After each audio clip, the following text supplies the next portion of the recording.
বিরোধী যারা দেশ বিরোধী তাদের রাতের ঘুম উড়ে গিয়েছে। এই যাদবপুর বিশ্ববিদ্যালয়ে তারা ভেবেছে এটা তাদের মাচা।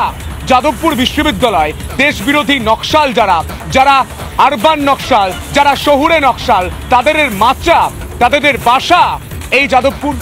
আজ রিধিতা আমাদের সাংবাদিক প্রশ্ন করেছিল সরাসরি যে আপনারা দেশবিরোধী স্লোগান কেন লিখছেন। রিধিতাকে মেরেছে, শারীরিকভাবে হেনস্থা করেছে, মানসিকভাবে হেনস্থা করেছে।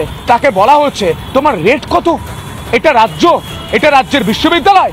রিধিতা একদমই তাদেরকে যখন চোখে চোখ রেখে প্রশ্ন করা হয় তোমরা দেওয়ালে এসব কি লিখছো, তোমরা কেন এত নৈরাজ্যতা করছো এই ক্যাম্পাসের ভেতরে? এখানে তো পড়তে আসা হয়, পড়াশোনার জায়গা যাদবপুর বিশ্ববিদ্যালয়। তাদের চোখে চোখ রেখে প্রশ্ন করা হয় বলে সাংবাদিককে মারা হয়।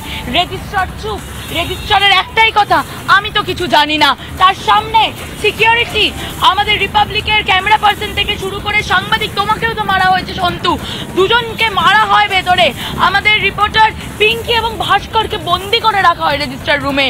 কিন্তু তা নিয়েও নীরব অথরিটি, যেমন নীরব অথরিটি তেমন নীরব মমতা ব্যানার্জির পুলিশ মিউ মিউ করে ভেতরে ঢুকে গেল, এসে কথা বললো না। মমতা ব্যানার্জি, আপনি তো একটা মহিলা, আপনাকে এই প্রশ্নটা আজ ছুড়ে দিচ্ছি, কি অবস্থা মহিলাদের? আর কতগুলো অভয়া দেখবে এই রাজ্য? মহিলাদের প্রোটেকশন আর কবে আসবে এই রাজ্যে?